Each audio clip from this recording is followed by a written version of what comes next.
दिल्ली में बड़े पैमाने पर हिंसा करने वाले दंगाई किसानों और उनके नेताओं पर अमित शाह का डंडा चलने लगा है। सरकार के तेवरों को देखते हुए आंदोलन अब दो फाड़ हो गया है। नेता एक दूसरे पर आरोप लगा रहे हैं। किसान नेता वीएम सिंह ने आंदोलन से नाम वापस ले लिया और साथ ही राकेश टिकैत और अन्य किसान नेताओं पर कई गंभीर आरोप भी लगाए। वीएम सिंह ने कहा कि जिन लोगों ने भड़काया उन पर सख्त कार्रवाई हो। वीएम सिंह ने कहा कि सरकार की भी गलती है। जब कोई 11 बजे की जगह 8 बजे निकल रहा है तो सरकार क्या कर रही थी? जब सरकार को पता था कि लाल किले पर झंडा फहराने वाले को कुछ संगठनों ने करोड़ों रुपए देने की बात की थी तो सरकार क्या कर रही थी? वीएम सिंह ने आगे बोला कि हिंदुस्तान का झंडा गरिमा और मर्यादा सभी की है। उस मर्यादा को अगर भंग किया गया तो भंग करने वाले गलत हैं और जिन्होंने भंग करने दिया वो भी गलत हैं। उन्होंने राकेश टिकैत पर आरोप लगाते हुए कहा कि टिकैत अलग रास्ते से जाना चाहते थे। ये बात पहले सामने आई थी कि सिख फॉर जस्टिस ने लाल किले पर झंडा लहराने वालों को करोड़ों का इनाम के साथ विदेश में रहने का इंतजाम करने की भी घोषणा की है।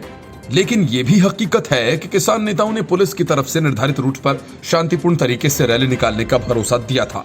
किसानों की तरफ से पैरवी कर रहे प्रशांत भूषण ने भी सुप्रीम कोर्ट से कहा कि वे शांतिपूर्ण तरीके से पूरी गरिमा के साथ ट्रैक्टर रैली निकालना चाहते थे।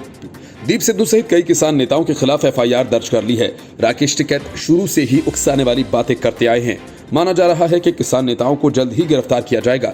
दिल्ली पुलिस ने अपनी एफआईआर में आईटीओ में हुई हिंसा का क्रमवार ब्यौरा दिया और ये भी बताया कि कैसे पुलिस के बार बार लाउड स्पीकर पर अनाउंस करने के बाद भी किसानों ने कानून व्यवस्था को नहीं बनाए रखा और हिंसा करते हुए आगे बढ़ते रहे।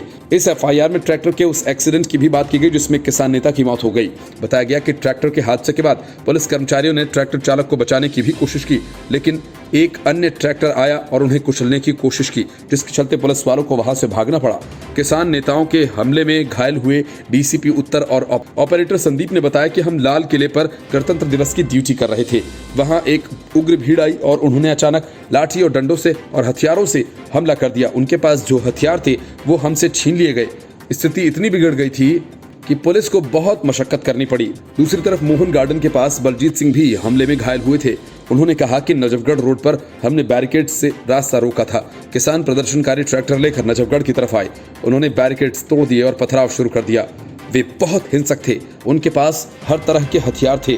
कई ने शराब पी हुई थी।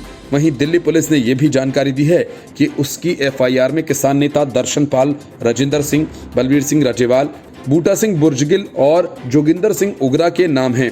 एफआईआर में बीकेयू के राष्ट्रीय प्रवक्ता राकेश टिकैत का भी नाम है। वहीं दिल्ली पुलिस भी लाल किले का मुआयना करने पहुंची, जिसके आधार पर वह सपोर्ट देगी। Bureau report, news of India.